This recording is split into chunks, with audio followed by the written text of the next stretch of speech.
은행이 망하면 돈을 받냐 못 받냐 이게 오늘의 주제입니다. 근데 은행이 망하냐라고 다들 이야기하시잖아요. 은행 망합니다. 어떤 게 있었냐? 한국에서도 있었어요. 부산저축은행 사태가 있었죠. 2011년, 2012년에 있었고요. 리먼 브라더스, 큰 미국도 2008년에 그런 금융위기가 올 때 은행이 망하는 사태도 있었습니다. 그 다음에 그리스, 그 다음에 러시아 이런 사태들도 있었죠. 은행 충분히 망할 수 있습니다. 그러면 이렇게 은행이 망했을 때 내가 맡긴 예금, 적금 찾을 수 있는지 그게 제일 궁금하잖아요. 그거 한번 말씀드려 보겠습니다. 말씀드리기 전에 지난 시간에 이야기했던 거 잠깐만 한번 이야기를 해볼게요.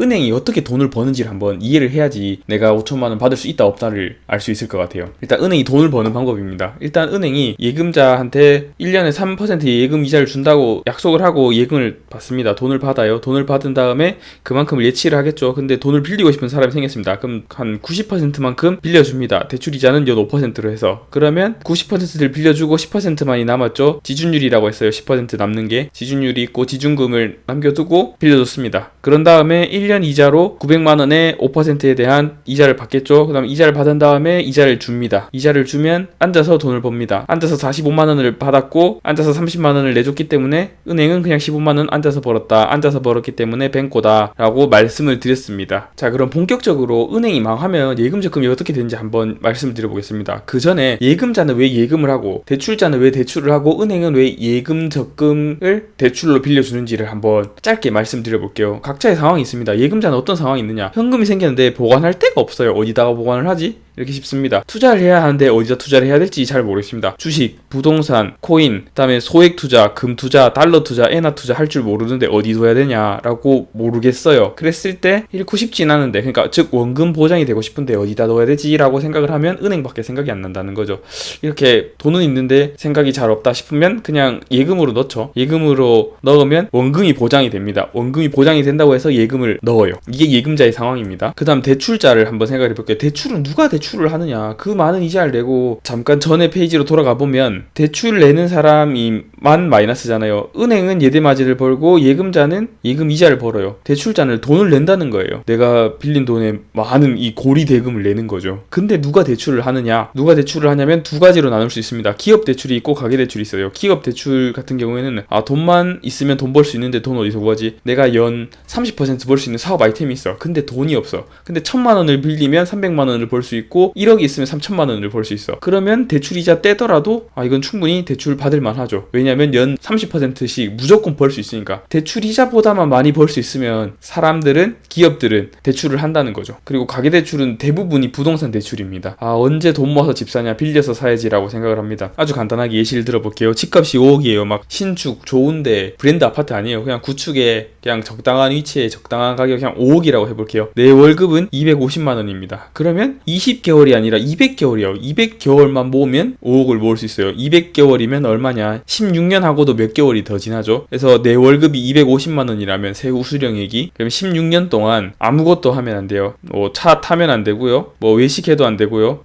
치킨 시켜 먹어도 안 되고요. 쌀도 안 되고요. 라면도 안 돼요. 그냥 무조건 250만 원 받으면 무조건 250만 원 다 저금을 하는 겁니다. 그렇게 했을 때 200개월만 모으면 집값을 5억짜리 집을 살 수 있다는 거예요. 근데 16년 후에 그 집값이 그대로 5억을 할까요? 당연히 더 오르겠죠. 그래서 이런 사람들은 가계대출을 하는 거예요. 16년보다 더 길게 좀 나눠서 내도록 해서 30년 이렇게 끊어가지고 하겠죠. 그 다음에 이것도 깨알 정보. 2021년부터는 법정이자 최고금리가 20%로 바뀌었습니다. 만약에 이전에 20%보다 높은 대출을 받고 있었다면 다른 데에서 대출을 받아서 거기 있는 걸 다 갚고 새로 내면 20%보다 더 높게는 이제 못 내요. 만약에 20%보다 더 높은 금리를 부른다. 그건 불법입니다. 그리고 연 20% 초과분은 무효이기 때문에 반환 청구 소송을 무료로 지원해주고 여러 가지를 지원해줍니다. 어쨌든 20%를 넘는 금리는 없다. 그렇게만 아시면 되겠습니다. 그리고 집을 살 때도, 그다음 차를 할부로 살 때도 우리가 대출을 많이 이용을 하죠. 왜냐면 그거를 다 모아서 사는 게 더 손해일 수 있으니까. 예를 들어서 테슬라라고 예를 들면 테슬라가 지금 얼마가 올랐습니까? 예전에 산 사람은 지금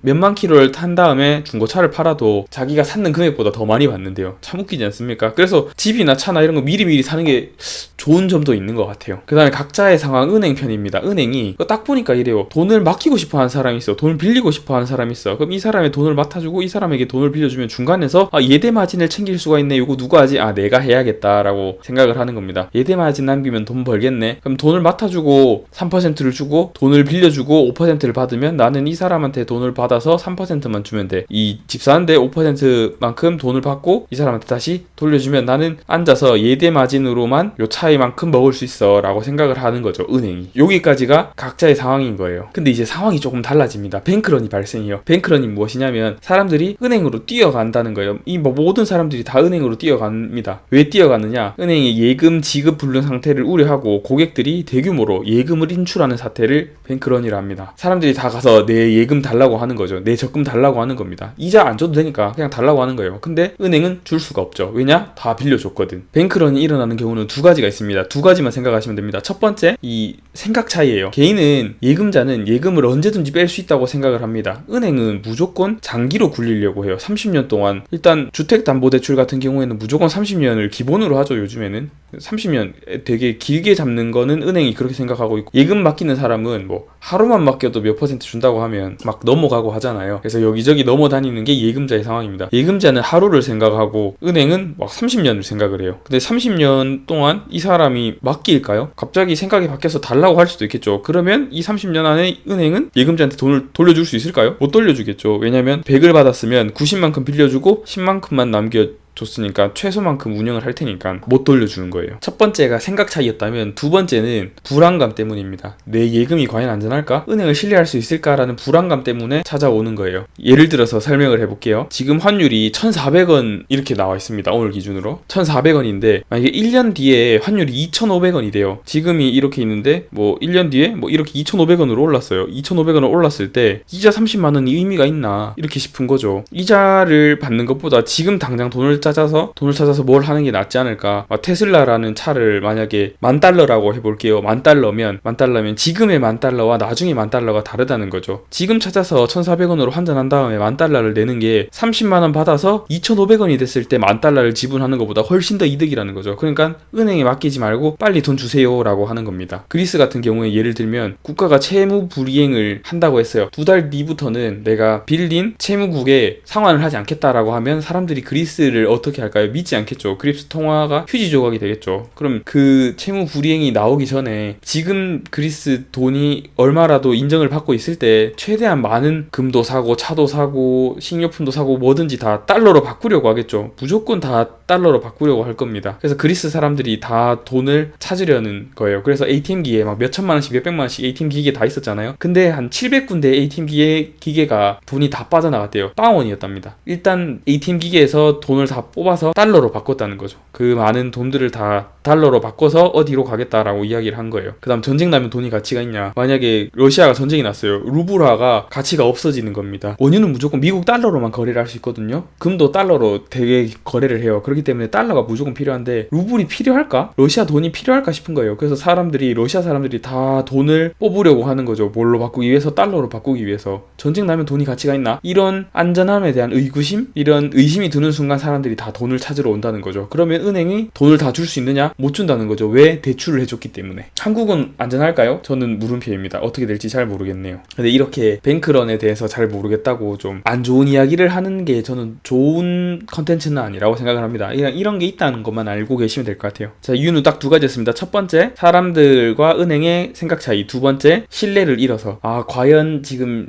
받는 돈이랑 1년 뒤에 받는 돈이랑 내 가치가 과연 같을까? 다를까? 지금 찾는 게 더 이득인 것 같은데 은행이 못 돌려줄 것 같은데 라고 하면 A 은행이 뱅크런 했으면 B 은행에 내가 맡겼더라도 B 은행에 돈을 다 찾아야지 라고 하면 B 은행도 뱅크런이 되는 거예요. 뱅크런의 특징 중에 하나가 이런 전염성이 있다는 겁니다. 전염성 적을게요. 자, 예를 들어서 이렇게 설명을 해볼게요. 이렇게 미국 달러 가치가 막 오르게 돼 있습니다. 2,500원을 간다고 해볼게요. 그러면 지금 이자가 30년, 1년 후에 30만 원을 받아요. 30만 원을 받는데 환율은 2,500원이 돼 있습니다. 지금 금 1kg를 사는 게 나을까요? 1년 후에 금 1kg를 사는 게 나을까요? 당연히 30만 원 안 받고 지금 사놓은 다음에 1년 후에 팔면 더 많은 달러를 챙길 수가 있겠죠. 일본도 마찬가지입니다. 이렇게 막 엔화가 휴지 조각이 되고 있어요. 막 엔화가 내려가고 있습니다. 저는 엔화가 어느 정도는 지지할 거라고 생각을 하는데 그렇게 생각 안 하시는 분들도 있죠. 그래서 일본에 사는 부자들은 이런 분들도 많을 거예요. 지금 엔화 다 줄 테니까 달러로 다 바꿔서 우리 가족 이민 가자. 4인 가족 저기 미국으로 이민 가자. 지금 가지고 있는 엔화 다 찾아와서 모두 달러로 바꿔와 라고 이야기를 하겠죠. 그러면 과연 은행에서 그 부자들에게 엔화를 다 지급할 수 있을까요? 저는 물음표네요. 잘 모르겠습니다. 터키 10년 리라화인데요. 10년 동안 주구장창 빠지고 있습니다. 앞으로 10년 어떻게 될까요? 추세적으로 10년 더 똑같이 빠질까요? 그렇다면 지금 76원이라도 받아줄 때 76리라라도 받아줄 때 달러로 바꿔서 금을 사놓을까? 원유를 사놓을까 고민을 많이 하게 되는 거죠. 요건 조금 더 구체적으로 말했어요. 세 번째 사례가 아니라 첫 번째, 두 번째 중에 두 번째를 좀 더 구체적으로 설명을 드린 겁니다. 그리고 첫 번째를 좀 더 구체적으로 말씀드리면 생각 차이라고 했죠. 제가 1000만원을 맡겼는데 그 3%만 은행에서 준대요. 3%만. 근데 이제 내가 재테크를 할 줄 알아. 재테크를 할 줄 아니까 뭐 한 연 25% 정도 벌 수 있어. 이렇게 생각을 하면 연 3% 이자 지금 못 받더라도 상관없다는 거죠. 예금 적금 다 깨는 겁니다. 왜냐면 내가 재테크를 할 줄 아니까. 재테크 할 줄 아는데 왜 예금을 해? 예금 빼서 주식 할란다. 주식 할 거야. 이렇게 하면 이제 다 빼는 거죠. 그런 주식 장이 좋을 때 누구든지 다 돈을 벌 때 막 사람들이 예금을 뽑아서 다 주식 투자를 하는 거죠. 그러니까 저번 시간에 뭐라고 말씀드렸죠. 그거를 막으려고 이자율을 높인다고 말씀드렸습니다.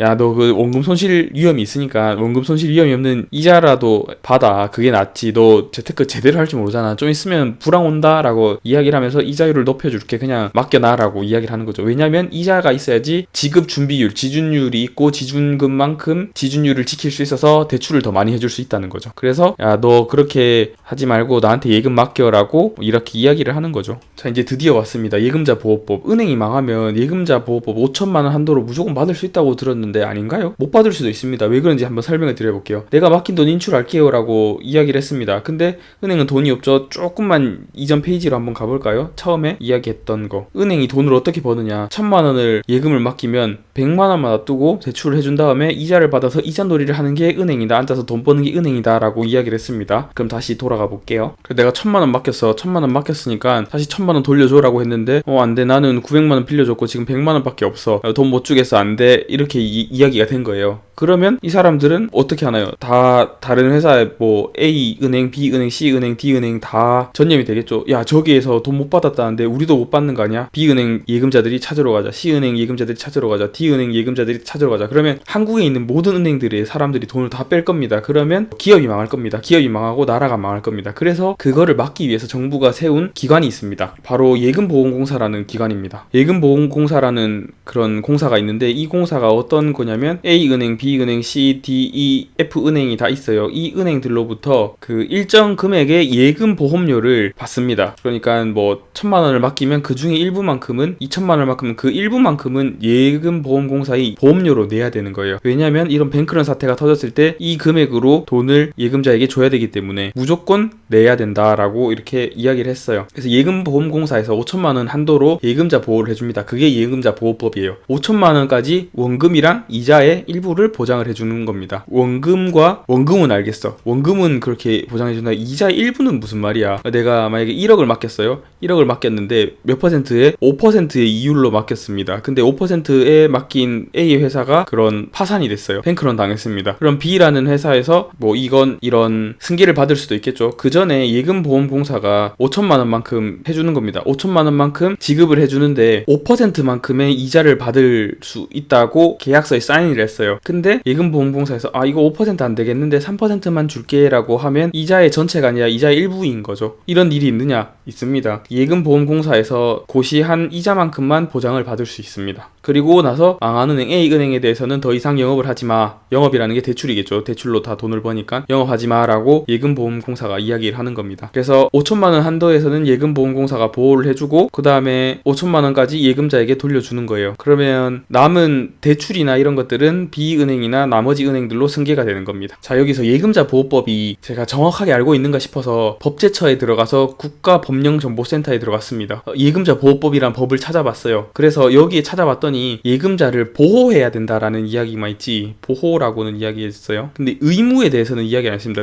의무에 대해서는 이야기를 안 했습니다. 그래서 제가 예금보험공사에 들어가 봤어요. 홈페이지 들어가 봤더니 연차보고서가 있더라고요. 지금 기준으로 2021년 연차보고서가 최신이라서 제가 국문연차보고서 다운받아서 봤습니다. 그래서 주요 내용들이랑 예금보험공사 현황이 아니라 제일 중요한 게 결산을 보고 싶어서 제가 들어갔어요. 저번에 제가 재무제표 보는 법, 재무상태표 보는 법 한번 설명을 드렸었죠. 5천만 원 한도 받을 수 있냐 보니까 유동자산이랑 비유동자산이 있어요. 유동자산 비유동자산 합치니까 얼마 정도가 나오느냐, 단위가 억 원입니다. 그러니까 6천억 원, 1조, 10조 자산 합계가 16조 4천억 이 정도가 된다고 하는 거예요. 유동자산 비유동자산 합쳤을 때. 그러면 16조보다 더 많은 사람들의 그런 예금을 16조보다 더 많은 금액의 예금을 돌려줘야 되는 상황이 생겼다. 그러면 예금보험공사에서는 지급을 다 하고 그다음 어떻게 해야 될까요? 정부가 개입을 하겠죠. 정부가 나서서 정부가 예금보험공사에 만약에 16조밖에 없는데 100조만큼의 뱅크런이 일어났어요. 100조면 충분히 시중은행에서 일어날 수 있는 뱅크런입니다. 그럼 16조를 다 줬죠? 16조를 주면 84조가 남잖아요. 그럼 이 84조에 대해서 그 정부가 84조를 다 준다라는 그런 법적 조항이 없어요. 제가 법제처에 들어가서 예금자 보호법을 샅샅이 다 봤거든요. 그래서 100만 원의 뱅크런이 일어났을 때 16조만큼 있을 때 16조를 다 주고 나머지 84조에 대해서 정부가 보증을 해주겠다, 그런 의무를 가진다라는 문구가 없었어요. 그런 리는 없겠지만 1금융권에서 100조 이상의 1금융권 기업이 파산을 하잖아요. 그러면 예금보험공사가 가지고 있는 16조를 다 써버리고 보험 금액을 다 써버리고 그 이상에 대해서는 보상을 못 받을 수도 있다는 거예요. 5천만 원이 무조건 지켜지는 게 아닙니다. 저축은행, 작은은행, 규모가 작은 소은행 이런 거는 다 받을 수도 있을 수도 있어요. 근데 우리가 알고 있는 메이저 뭐 신한, 우리, 하나 이런 큰 은행들 있잖아요. 100조 이상의 뱅크런이 발생을 하면 다 못 받을 수도 있다는 거예요. 그러니까 무조건 5천만 원까지는 예금자 보호가 된다라는 말이 맞다 틀렸다? 틀렸다. 맞을 수도 있고 틀렸을 수도 있다. 왜냐면 예금자 보호법을 하는 정부랑 예금보험공사에서 그 5천만 원 한도를 줄 수 있는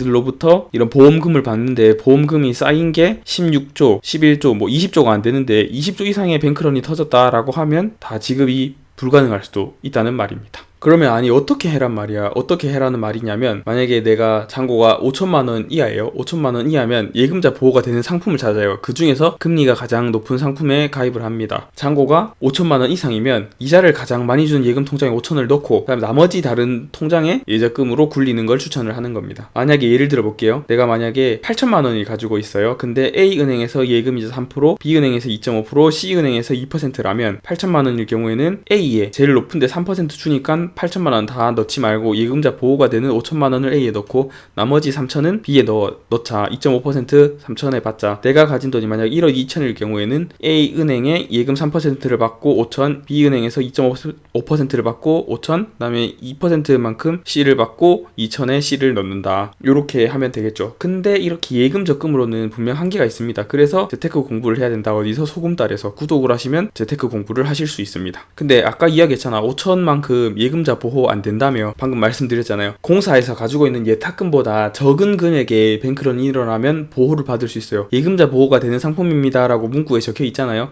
그럼 예금자 보호가 되는 거예요. 근데 의무를 가지진 않습니다. 만약에 100조짜리 뱅크런이 일어났는데 16조만큼밖에 없으면 나머지 차액에서 84억만큼에 대해서 5천만 원 한도로 보장을 해줘야 되느냐, 그런 의무가 있느냐, 그런 의무는 아무도 가지고 있지 않다는 거예요. 어느 누구도 가지고 있지 않습니다. 근데 그 이하로는 보장을 해준다라는 말이요. 약속은 안 했어요. 의무를 가진다고 이야기는 안 했습니다. 근데 보장은 해주겠다라고 이야기를 했어요. 그렇기 때문에 5천, 5천, 5천씩 이렇게 나눠서 넣는 게 좋습니다. 근데 예금을 이렇게 많이 가질 필요는 없습니다. 왜냐하면 예금 적금보다 더 좋고 더 안전하고 더 괜찮은 상품이 많이 있기 때문이죠. 그러기 위해서는 뭐 해야 된다? 소금달을 구독해야 된다. 구독 부탁드립니다. 자주 묻는 질문들 정리해봤습니다. 첫 번째, 1번 5천만 원 너무 적은 거 아닌가요? 한도를 더 높여야 되지 않습니까? 맞습니다. 논의 중에 있습니다. 예금자 보호법 5천만 원의 상향이 되도록 한도 조절을 하고 있고 될 수도 있고 안 될 수도 있습니다. 지금 논의 중에 있거든요. 두 번째, CMA는 예금자 보호가 되나요? 라고 많이들 물어보시는데 되는 것도 있고 안 되는 것도 있습니다. 이게 선순위인지 후순위인지 먼저 받는지 나중에 받는지 그런 게 정해져 있거든요. 그렇기 때문에 뭐 종금사 CMA랑 증권사 CMA가 있는데 어디는 받을 수 있고 어디는 받을 수 없다고 그 상품란에 설명이 돼 있고 정확한 거는 전화해서 물어보시는 게 가장 좋습니다. 상품마다 다르기 때문에 CMA는 되는 게 있고 안 되는 게 있다. 이렇게 하시면 되겠습니다. 그럼 세 번째, 새마을금고, 저축은행, 신협, 농협 등의 예금자 보호 되나요? 이런 저축은행 등도 예금자 보호 상품이면 예금자 보호가 됩니다. 그 다음에 인터넷은행, 토스, 카카오뱅크, K뱅크 뭐 이런 것도 예금자 보호가 되나요? 예금자 보호가 됩니다. 근데 단 상품마다 다릅니다. 여기에 예금자 보호가 5천만 원까지 됩니다 라고 그 문구가 적혀 있거든요. 그 문구가 적혀 있으면 예금자 보호가 됩니다. 그래서 가입을 하실 때 항상 물어보시는 게 좋습니다. 이게 예금자 보호가 되는 상품인가요? 안 되는 상품인가요? 이렇게 물어보시는 거죠. 예금자 보호가 됩니다 라고 하면 5천만 원까지는 예금자 보호가 됩니다. 자, 요약을 요약을 하자면 재테크를 할 줄 모르면 예금자 금을 든다. 뱅크런이 왜 일어나는가? 사람들이 다 돈을 찾기 때문에 일어난다. 예금자 보호는 무조건 되나요? 무조건은 아니라고 말씀드렸어요. 16조만큼 있는데 그거보다 더 큰 뱅크런이 일어나면 5천만 원 다 못 받을 수 있다고 말씀드렸습니다. 예금자 보호 한도는 5천만 원입니다. 그렇기 때문에 ABC은행에서 5천만 원 이하씩 각각 분산하는 게 좋습니다. 그렇더라도 5천만 원 이상의 예금을 가지고 있는 것보다 다른 자산으로 굴리는 게 좋겠죠.